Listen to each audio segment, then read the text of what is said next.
Bien, amigos, debemos de tener salud y previsión. Montenegro está muy preocupado por su estado anímico, clínico, y vamos a hablar con el licenciado Janoy Vargas. Janoy Vargas nos viene a tratar uno de los temas que hemos estado hablando, que es necesario que se traten, se analicen y se apliquen, porque ya estamos cansando de teorías que no se llevan a cabo. El primer problema es el problema económico. Cuando un paciente tiene un trastorno de salud, puede ser orgánico o psicológico. Y resulta que algunas personas piensan que lo psicológico es una subespecialidad del orgánico. No, lo psicológico es más del 50% de las enfermedades de los seres humanos hoy día. Y posiblemente del otro 50% del orgánico es causante de muchísimas enfermedades orgánicas. Hay un término que se usa que se llama somatizar, que es cuando tú conviertes en síntomas un problema de tipo psicológico. Tiene que ver con la hipocondría. Está muy cerca de ahí. Sí. Entonces, Janoy nos va a hablar de eso, pero antes nos va a hablar de que la seguridad social no le presta la suficiente atención, pero no es por descuido, es porque es imposible que una persona que cotice un año una ARS no puede cubrir esa ARS los gastos que le ocasiona un paciente. Y lo digo porque el mejor ejemplo lo mencionamos hace 2 días.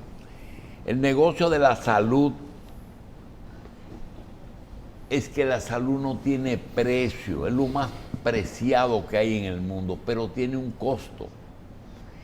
Y la salud hay que verla hoy día, por razones de volumen de pacientes y de personal, como un problema de volumen. El médico, el psiquiatra, el psicólogo, el que presta, el prestador de servicios, tiene que ver mucha gente en menos tiempo. Inclusive, la psicología es el mejor ejemplo, con una sobrina psicóloga que tenemos, que aunque las ARS reconocen algún tipo de honorarios para los prestadores de servicios, se da el caso de que 10 o 12 minutos es lo que se le da a un psicólogo para conversar con un paciente. Y 10 o 12 minutos se va en el interrogatorio solamente de los antecedentes. Es imposible que un psicólogo vea a un paciente eficientemente en menos de media hora, pero le obligan a que sea 12 minutos, ni de seguimiento puede ser. Las otras especialidades, quizás un ginecólogo, la enfermera, le hace los exámenes, se lo prepara al doctor, le prepara a la paciente, se la coloca en la cama, la lleva a lo más de manera que el doctor en ese tiempo sí la puede ver. Pero en psicología, en psiquiatría es imposible. Me decía un amigo psiquiatra en estos días que ya quiere retirarse poco a poco.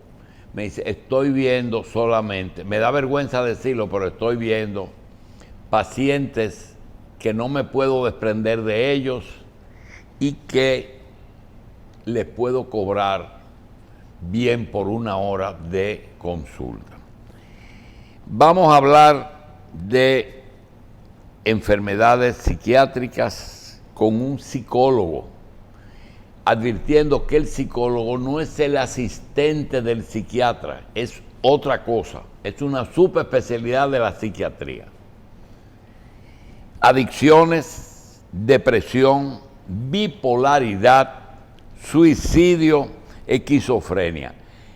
Le voy a añadir algo a Hanoi, y es el tema de la violencia familiar, que decíamos antes del llegar, que tenemos que pensar seriamente en estudiar la mente del hombre dominicano, que no se ha estudiado. Entonces pues, publican todos los días, matan a una muchacha, el homicida se suicida y mata también dos muchachos, dos hijos, un abuelo, una que sé yo qué. Le cae a tiro a todo el mundo, pero no se molesta, es una noticia. Inclusive hoy dijo uno que eso da efecto dominó, que no se debe publicar para que no le dé seguidilla. Doctor, bienvenido. Y vamos a hablar de lo que se pueda, porque le he planteado el libro de psicología completo. Muchas gracias. Y yo me siento sorprendido porque he venido a un espacio de una transparencia de pensamiento y una claridad del tema que me sorprende de los diferentes espacios donde he ido. De verdad que sí. La edad, doctor. Miren, estoy edificado. Vamos primero con adicciones. La adicción en sí, y como la adicción, decía Carlos Alonso en la pausa, efectos de esa adicción.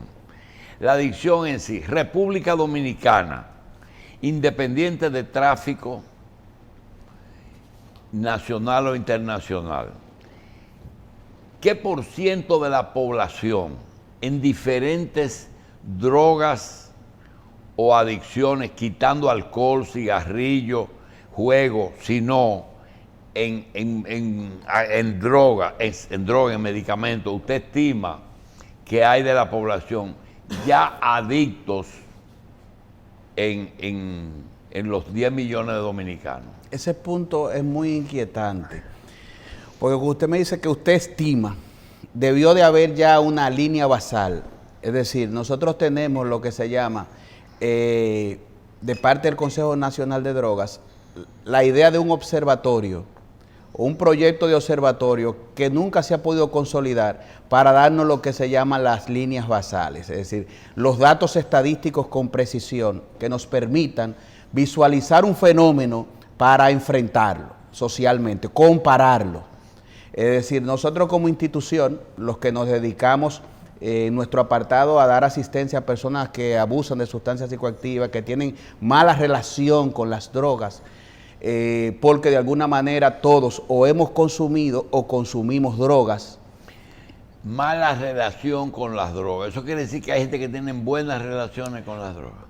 Bueno, si ubicamos el consumidor de alcohol recreativo, esporádico, circunstancial, que es una droga y está considerada entre las principales causas de muerte en el mundo y es de las más adictivas. Si consideramos que hay gente que son recreativos en el uso de ellas, pero no abusan de ellas, ni dependen de ellas. Ese no es adicto. Bueno, pues entonces tiene una relación que no es perjudicial. Ese ejecutivo es de fin de semana que lo usa, pero se mete su cocaína. ¿Es posible que una gente se meta una cocaína una vez a la semana solamente? Hay personas que tienen un uso recreativo. De hecho, la mayoría de las personas, por ejemplo, su uso no cae en el abuso y la dependencia. No se habla de esto porque no se llega nunca a la dependencia o al abuso, sino a través del uso. Pero la realidad es objetiva, desde el punto de vista científico, es que hay gente que llevan a cabo ese sistema de vida y no necesariamente desarrollan la enfermedad. Mira, Michelle y Carlos tienen muchísimas preguntas, pero yo le confieso que hay dos elementos que a mí me inquieta el que no conozco la respuesta. Una es el inicio, la iniciación del adicto. ¿Cómo se comienza? Porque yo sé que un médico que prescribe medicina lee en el libro que el acetaminofén es para el dolor, pero cuando viene el visitador médico le dice que el natrafén es acetaminofén y lo induce a prescribir ese producto para el dolor. ¿Quién induce a los primeros pasos del adicto? Es en la escuela, es una muestra gratis, hay una organización que nosotros desconocemos y que jamás se le va a ocurrir a un viejo, un tipo, mire, señor, use eso. ¿Cómo se inician? Sí, este tema es bien Porque interesante. también hay otra cosa, el adicto protege al que lo inicia. No hay forma de que tú consigas. ¿Quién te inició? No te lo dicen. Muchas veces su compadre, el Sí. llamado pusher.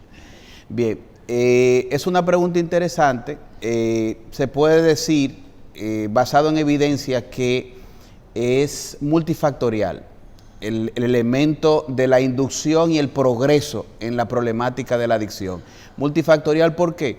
Porque se han hecho evaluaciones o investigaciones longitudinales de que hay elementos de predisposición genética, forma en cómo responde el cerebro ante el uso de sustancias psicoactivas. A todo el mundo no responde igual. No responde igual. Hay elementos de vulnerabilidad psicológica, por ejemplo, una persona que sea muy inhibida y de repente consume alcohol y empieza a ser desinhibida.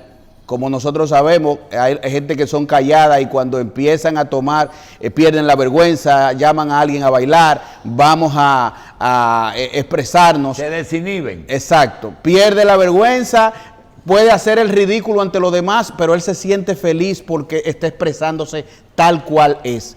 Quizá una personalidad reprimida en el hogar, los muchachos hablan cuando la gallina mean, cállese la boca, váyase para la habitación. Entonces, criar a un muchacho así y generar inhibición y de repente encontrar una sustancia que te libera, empieza a ser un reforzador intrínseco ¿Y cómo fuerte. la encuentra? Es lo que yo Bueno, quiero saber. si es el alcohol, está en los colmadones y está en todas partes. Ahí no hay problema. Las otras sustancias, te voy a decir la verdad, se cuestiona que son prohibidas, pero la realidad es Es que aunque yo no me encuentre con eso, anda en todas partes, en la escuela. anda en todas partes, anda Bien. en todas partes. Yo te puedo decir en mi experiencia personal, a los 11 años, en un campo de Baní llamado Boca Canasta, ya yo estaba consumiendo marihuana. A los 11 años, y tengo 47. Doctor. Es decir, eso es ahora, imagínate tú. Licenciado, mire, hablo con Michelle el otro día y hablamos con una persona que es adicta. Y yo le digo, ese tipo es adicto y yo creo que él, y me dice él, yo también creo que es medio loco. Y le digo, ¿tú sabes también lo que es? Yo creo que ese es adicto, loco y una persona mala. Como persona es mala. Se puede ser esas tres cosas, ¿eh? Don Julio, mire, Sí, porque usted me dice que esa persona no es adicta, pero que tiene una conducta que quiere desinhibirse y encuentra que la droga lo desinhibe, entonces ya tú tienes a alguien medio anormal que se desinhibe. bien. En el perfil de las personas con problemas de adicción convergen una serie de elementos que son los que nos llevan a promover el no estigmatizarlos. Por ejemplo, usted que me decía, razones de desarrollar una adicción. Una persona, un camionero, que entiende que necesita estar despierto para no accidentarse, o un bartender que trabaja en un hotel en horas de la madrugada, aparece un amigo y le dice, métete esto, y tú vas a ver que no te va a dar sueño. No, pero usted ha planteado una situación, yo le voy a decir una cosa. Nosotros estudiábamos 4 amigos. Nosotros íbamos a la Avenida Mella, así como usted nos hizo el cuento de Boca Canasta. ¿Qué usted buscaba ahí? Vive allá. Nosotros íbamos, antes de ir a estudiar, a las 8:30 de la noche, a la Avenida Mella, esquina José Rey, donde estaba Farmacia donde estoy. Un señor que era el padre de Juan Bosco Guerrero y abuelo de un famoso psiquiatra que tiene un programa en radio. Nosotros le comprábamos un producto que se llama Benzedrina. Y esa Benzedrina, él decía, miren, yo tengo entendido, yo la voy a vender, pero mire, tenía una crucecita y él la partía en 4 y nos daba 1/4 a cada uno. Dice, tómensela así porque Yo creo que eso es una droga. En ese momento, estoy hablando del 58, nos cuidaba y nos vendía. Nos bebíamos eso a las 9 y a las 12 de la noche nosotros estábamos que leyendo la página 5 ya no sabíamos la 12, ¿verdad? Sí. Pregunta que yo le hago. Ese medicamento que a veces tú tomas para rebajar, pero te hace sentir bien, te hace o derivado de la anfetamina. La mayoría de esos productos para rebajar tienen anfetamina. Sí, y la idea de funcionalidad con el uso de sustancias psicoactivas lo vemos desde la Segunda Guerra Mundial en su promoción. Esos alemanes le daban eso a los anfetaminas, metanfetaminas, esa energía, durar 3 días caminando, comiendo poco y en una acción de expectativa, eso era mediante metanfetaminas. Es decir que la idea de usar sustancia para alterar psíquicamente se ha justificado mediante propósitos X, siempre. Y se hace adictivo después. Ahí es que está el tema. Para algunos, por razones dentro de esos elementos causales, se da el fenómeno de que quedan enganchados en la adicción y otros no. Va a depender de la característica de esa personalidad en el aspecto biológico, en el aspecto psicológico, y ahí se da el enganche. Por ejemplo, hemos visto personas con cáncer y tienen que darle morfina. Ay, doctor, es que lo mejor de eso es no probarlo. No, pero mire, para explicarle. Yo le voy a decir, una vez yo recibí una intervención quirúrgica en Estados Unidos y a mí me recetaron un producto derivado de la morfina en el hospital. Y primero te lo ponen con una bombita cuando tú te operan. Tú te das tu bombita y tú te tomas tu producto. Luego te dan una caja de pastillas para un mes de esa pastilla. Cuando yo estoy llegando aquí, ya la pastilla, ya yo tengo aquí como una semana o 2 semanas, y yo estoy llamando a un tío mío, que médico fuera, para decir, mira, esa pastilla no la venden aquí, esa es la pastilla que me gusta y me quita el dolor, yo quiero conseguir porque se me va a acabar y yo no voy a estar... Y me dice mi tío, ¿te está gustando la pastillita? Dice, esa es la tercera o la cuarta causa de adicción más grande en Estados Unidos y de muerte. Seguro es Percocet. ¿Verdad? Percocet. Sí. Percocet. ¿Verdad? Y yo decía, usted no va a tomar más nunca eso. Es más, si ya se le quitó el dolor, déjela que le sobran. Es importante las razones, pero te decía que pacientes, por ejemplo, con cáncer, que le inyectan morfina, y cuando termina el proceso hay que desintoxicarlo, pero no quedan enganchados en adicción, te hace entender que hay personas que tienen el contacto con la sustancia psicoactiva por razones que lo justifican en un momento determinado y no necesariamente desarrollan problemas de adicción. Para que se desarrolle el problema de adicción, se combina. Mejor, ahora enfrentar el dolor tal cual también es incómodo. Entonces se busca la parte, ¿verdad?, de sopesar las cosas. Por ejemplo, personas que no pueden dormir a cierta edad. Tú dices, bueno, para que se tome una benzodiazepina y conciba el sueño y pueda tener el riesgo de generar una adicción, entonces tú te enfrentas con los problemas de no poder dormir. Te descompensa en el sistema nervioso central, te puede generar situaciones psicológicas difíciles. A veces eso. Se tiene que justificar cuando la situación lo amerita, porque es que estamos poniendo en balance. Licenciado, y cuando uno, por ejemplo, ahora que estamos manejando, acabamos de vivir una pandemia, es un tema... La estamos viviendo. Bueno, estamos viviendo una pandemia, es un tema psicológico importante en todo esto, cambios importantes en la vida de todo el mundo. Y recibo un estudio la semana pasada, creo que de la Universidad de Harvard o de unos investigadores relacionados a ella, diciendo, psicólogos preocupados por cuál va a ser el comportamiento de la gente cuando termine este ciclo. Y hablan de que le tienen miedo a los excesos que la gente va a cometer cuando termine oficialmente el encierro, el tener que protegerse. Y hablan inclusive de excesos sexuales, exceso de fiesta, exceso de alcohol, exceso de droga. O sea, la gente va a hacer todo lo que no hizo de un momento dado. ¿Usted piensa igual que ese grupo de investigadores? Lo que yo pienso es que el mismo fuego que derrite la cera endurece el barro. Me refiero al hecho de que este fenómeno a algunos le ha desarrollado la empatía, el ponerse en lugar del otro. Le ha desarrollado la resiliencia, la capacidad de reinventarse ante la adversidad.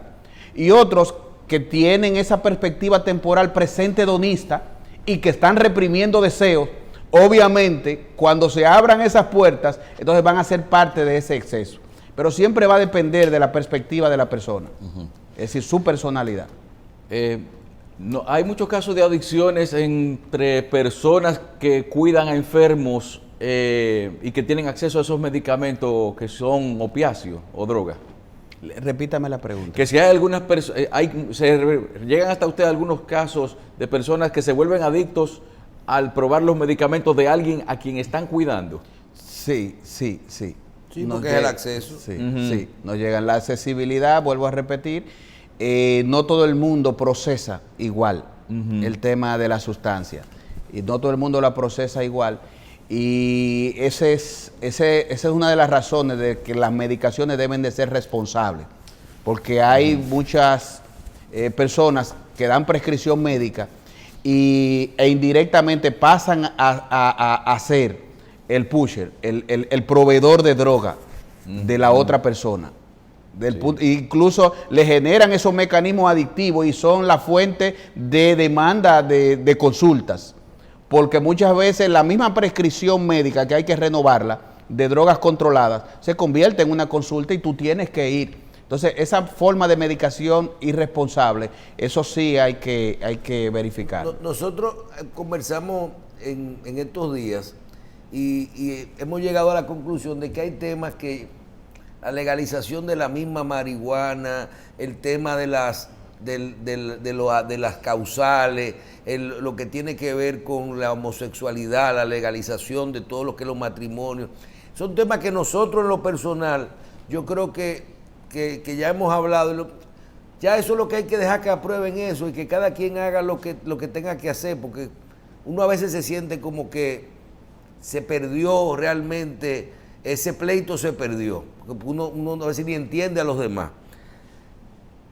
Pero el doctor Jacín decía, tiene varios días hablando sobre el comportamiento, con un caso que es importantísimo en República Dominicana, de cómo piensa el hombre dominicano. Dice, para ustedes resolver el problema de los feminicidios y de lo que está pasando, usted no tiene que las políticas no pueden ser solamente las que se están haciendo, sino tiene que meterse en la cabeza del hombre dominicano, esa idiosincrasia, cómo está hecho, eso que tiene dentro, esa formación que viene de mucho tiempo, y menciona aspectos fundamentales de posesión, de cómo funciona el comportamiento económico en el hogar y todo esto, decía Carlos ayer, hasta de no le diga a la mujer que tú no la quieres.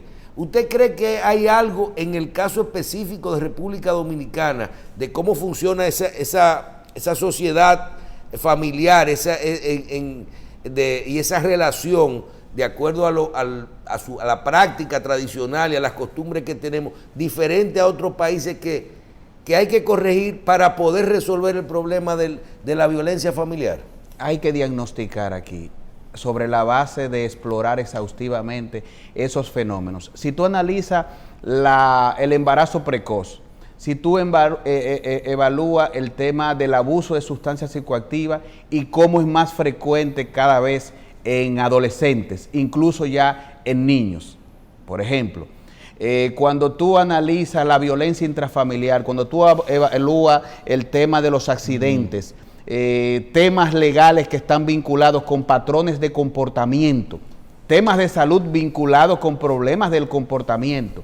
Entonces, cuando tú analizas ese fenómeno, tú dices, hay un tema aquí en República Dominicana que nos lleva al hecho de poner atención. Ahora, ¿cuál es el tema principal? Que dentro de las políticas públicas, el cerebro, que es un órgano y el más importante de todo, no cuenta con la debida atención, paradójicamente, como cuentan otros órganos. Es decir, cuando estamos hablando de la psicología, cuando estamos hablando de la psiquiatría, cuando estamos hablando del comportamiento, estamos hablando del cerebro. Entonces, ¿cómo es, volviendo al tema del doctor Jacín hace un momento? Que no se considera un órgano como... ¿Cómo es que la cobertura, la seguridad social no lo contempla? Se enferma diferente. ¿Cómo es que no lo contempla? Es decir, es que sus síntomas nos llevan a prisión, nos llevan a centros de rehabilitación, sí, pero vamos a prevenir eso. ¿Cómo? Con una política pública de primer nivel de atención, sobre todo, que se enfoque en evitar que las cosas progresen. Entonces nosotros tenemos un problema social grandísimo que está progresando cada vez más y tiene que ver con ese órgano, y se contradicen las políticas de salud cuando no lo atienden, cuando quienes se dedican a eso son maltratados. Yo conozco una psicóloga que dice que no ve, ella trabaja con salario en un centro de atención primaria, o sea, asalariada. No cobra una consulta. 28,000 pesos es el sueldo. Dice que no ve que ella no va a ver ni los subsidiados, ni que la estén pagando. Es decir, tenemos... Y que no le da el tiempo. Ay, Dios. Tenemos 70 camas por parte de salud pública en más de 10 millones de habitantes. Cuando entra un paciente en crisis, que hay otros que están en turno, los procedimientos muchas veces de terapia electroconvulsiva es para buscar la manera de resetearlo y venga el otro. Sí. No se le da ni siquiera tiempo a veces al fármaco. No hay estructura de media y larga estadía. Tenemos gente muriendo en un... ¿Funciona la terapia de choque, los reseteos? Para casos específicos está indicada, pero no para una gente que llega en crisis. ¿De verdad que el cerebro comienza de nuevo? Sí, es decir, genera para los patrones de pensamiento obsesivo, donde la persona tiene ideaciones suicidas o de agresividad. Pero yo viví una persona que tiene un proceso de depresión y le hicieron una terapia de esa de choque. Sí. Y esa persona se le olvidó todo lo que vivió en las últimas 2 o 3 días. Pero su memoria no perdió en nada de ahí para atrás, o sea, nada más no se acuerda de que estuvo en la clínica, de que le dieron esa terapia, de nada. Luego va recuperando. Lo cierto es que las obsesiones que la tienen posesa, para decirlo así, y que la llevan a esas ideas de suicidio y todo eso, mediante las terapias, eso se inhibe. Mire. Y es importante porque te permite entonces comenzar un proceso a partir de tenerlos más dispuestos a nivel del pensamiento y de la atención a los temas. Usted sabe que uno se fija a veces que dicen, la DNCD desmanteló qué sé yo cuántos puntos de droga, pero sin embargo el mercado de consumidores se queda igualito. Entonces, ¿no sería un buen paso para ir acabando con el uso de sustancias nocivas para la salud y para la conducta?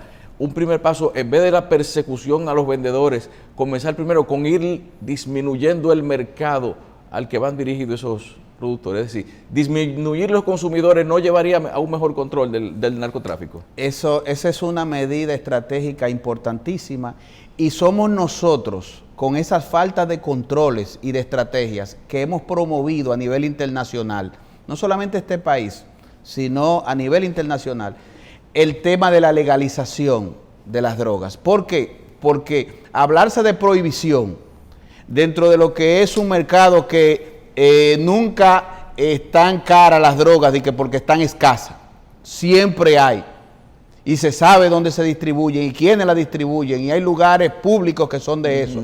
Entonces, le estamos dando el permiso a que se pueda idear la idea de la legalización de las drogas. Por ejemplo, Naciones Unidas, en sus investigaciones de lo que es el narcotráfico, pone de manifiesto que a través de la red oscura viaja una gran cantidad de drogas, que la gente lo busca, lo pide por internet y te llega. ¿Droga? Sí, te llega como, bueno, eso quizás ni es bueno decirlo, pero te llega como desintoxicante, te llega como sales, como aromáticos. Es decir, hay una red oscura dedicada a eso, y viajan cientos de modalidades de drogas sintéticas de esa forma. Entonces, ¿cómo tú combates cuando la persona que la quiere se maneja tan obsesiva en relación al tema que buscan todos los medios en alianza, tanto el que la vende como el que la quiere? Y ahí nos encontramos con el fenómeno de la posmodernidad. Por lo mejor están exentas aquí por los couriers de $200. ¿Verdad? Inclusive en algunos casos creo que para eso sirve el Bitcoin, porque el rastreo de un movimiento de dinero fuerte en la venta de una sustancia fuerte, también. eso es chele, eso está hablando del microtráfico. Sí, estamos hablando de, exacto, del microtráfico. Drogas sintéticas, marihuanas líquidas, usted dijo los algo vapor. que parece ser que el adicto desarrolla una especie de habilidad especial para detectar los recovecos que debe seguir para conseguir la droga. Eso es propio de esa persona, así con esa adicción. La desesperación lo lleva a encontrar esas formas. Es realmente, eso está vinculado con el instinto de supervivencia. Es decir, el mismo énfasis y más para tú sobrevivir sobre la base de tener que buscar agua, comida. Se desarrollan esas habilidades aplicadas a tu adicción, porque así es que lo interpreta tu cerebro. Es decir, si no la consigues, mueres. Entonces ese instinto de supervivencia desarrolla la labia, la mentira, la manipulación, las formas de tú persuadir. Sí. Y en este caso, hasta por eso es que dicen chantajear. Él es drogadicto, pero él es un genio, dicen algunos, pero bueno. No son inteligentísimos, se dice, pero es que la habilidad está metida ahí. Mire, licenciado, y otra cosa, esos casos de gente que son excelentes profesionales, súper productivos, eficientes, cumplidores, pero que después que salen, después de las 5 de la tarde, son unos adictos de la más alta catadura. Por eso no se le puede estigmatizar y enmarcar en la idea de delincuencia, porque aquí hay muchísimas modalidades de adicción, tanto de actividades sin drogas, ¿verdad?, como adicción relacionadas con drogas, y son personas, vamos a decirlo así, funcionales. En su trabajo son ejemplares, son personas cumplidoras, son personas que tú le asignas cosas y te cumplen a cabalidad, pero de viernes en la tarde a domingo no cuente con ellas porque están en compulsión en su actividad de sustancias. Es una modalidad de adicción. Yo creo que la fecha es un detonante también. Bueno. Doctor, finalmente, yo creo que no sería justo de parte nuestra contar con su presencia aquí sin no recomendar la clínica conductual Volver, sino cómo funciona el tema de este tipo de clínica, sobre todo cómo comenzar, cómo dar el paso. Tú preguntas, cuando tú identificas un problema, vamos a decir psicológico, o una enfermedad psiquiátrica que puede ser tratada, ¿cómo debe ser el paso? Normalmente tú dices, bueno, o tú tienes problemas y tú tienes la suerte de reconocerlo y montarte en tu carro y decir, mire, yo quiero una consulta y tratarme esto, porque tengo una adicción o tengo un problema, lo que sea de este tipo, o un familiar, un amigo, alguien te lleva ahí. ¿Cómo funciona ese proceso de entrar a nivel de este tipo de tratamiento, si estamos en lo correcto y a nivel de las especialidades dentro de ahí? Uno tiene que hacer cita, los procesos, una evaluación primero. ¿Cómo funciona esto? Sí, nosotros tenemos una agilidad en cuanto a la forma de las personas contactarnos y nosotros poder ser exploratorio del caso y al mismo tiempo recomendarle. Nosotros tenemos un perfil de las personas que pueden trabajar su problemática de adicción a nivel ambulatoria, como también las que necesitan internamiento. El proceso se hace de la manera siguiente: después que se define el perfil, la característica de esta problemática adictiva, la agudeza, entonces se le sugieren los programas, porque son programas, no pueden ser citas, y entonces se lleva a la persona. Si se va, por ejemplo, a internar, hay todo un proceso protocolar mediante el cual se le recibe. Si es de adicción, se le desintoxica. Si está en crisis, se le aborda farmacológicamente y psiquiátricamente conforme a su realidad. Y entonces ya se va desarrollando un proceso en donde queda envuelta la familia, que es clave dentro de esta atención. Vía de contacto con Volver. Volver.com.do es nuestra página y nuestro teléfono 809-534-6002. Ahí está, entonces, para los interesados. Gracias a Noy Vargas, director general de la Clínica Conductual Volver, y gracias por todas estas orientaciones. A ustedes vamos a decirles que si les interesó el programa, si les gustó y quieren verlo de nuevo, comentarlo, compartirlo, pueden verlo en YouTube. En unos instantes ya estará disponible en la cuenta Revista 110 y en nuestras redes sociales.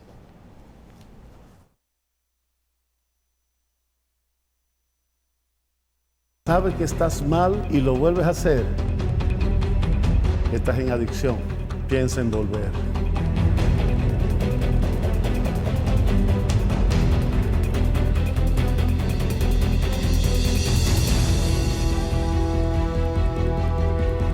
Clínica Conductual Volver. Psicología que logra la diferencia.